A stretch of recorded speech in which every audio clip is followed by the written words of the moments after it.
home-nya. Seperti kita di sini ya, di bumi ini karena adanya gaya gravitasi. Adapun gaya magnet, gaya yang ditimbulkan oleh tarikan atau dorongan dari benda magnet ya. Ini benda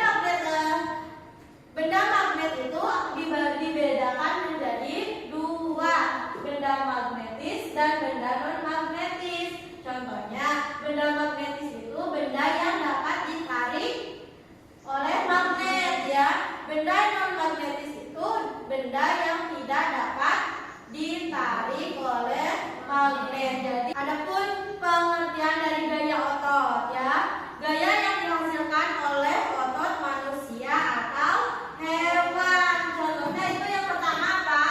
Tarik tambang. Ya, tarik tambang. Yang kedua, hewan ya yang menarik apa itu? Dus ya, keranjang ya, keranjang. Nah, adapun gaya listrik, gaya yang ditimbulkan oleh benda yang bermuatan listrik. Contohnya apa? Kipas angin. Terus TV. Nah, gaya pegas, gaya yang dihasilkan oleh benda elastis ya. Nah, seperti contoh.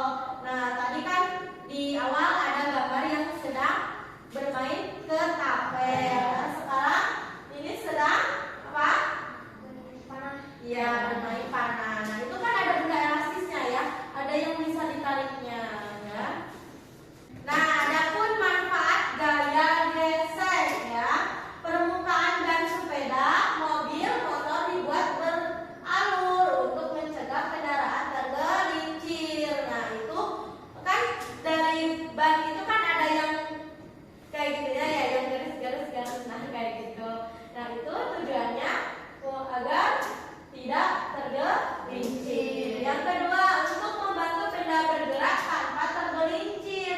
Yang ketiga, untuk membantu menghentikan benda yang sedang bergerak. Jadi mudah ya, kalau misalnya tidak mulus itu nanti akan mudah untuk diberhentikannya.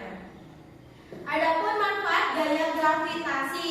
Satu, manusia dan hewan dapat berjalan di permukaan tanah ya.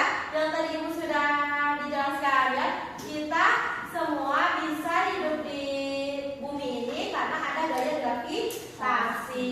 Nah, adapun manfaat dari gaya magnet ya. Pada kompas digunakan untuk menunjukkan arah ya. Yang kedua, untuk membersihkan paku yang tersebar di jalan. Ya, itu manfaat dari adanya gaya magnet ya. Nah, adapun manfaat gaya otot. Satu, pada manusia digunakan untuk melakukan berbagai aktivitas seperti menulis, bermain, olahraga, mengangkat beban dan lain-lain ya. Yang kedua, pada hewan digunakan untuk membidik delman ya. Yang pernah kalian naik delman? Belum. Ya, nah itu memanfaatkan otot hewan ya. Adapun manfaat gaya listrik. Yang pertama, untuk menyalakan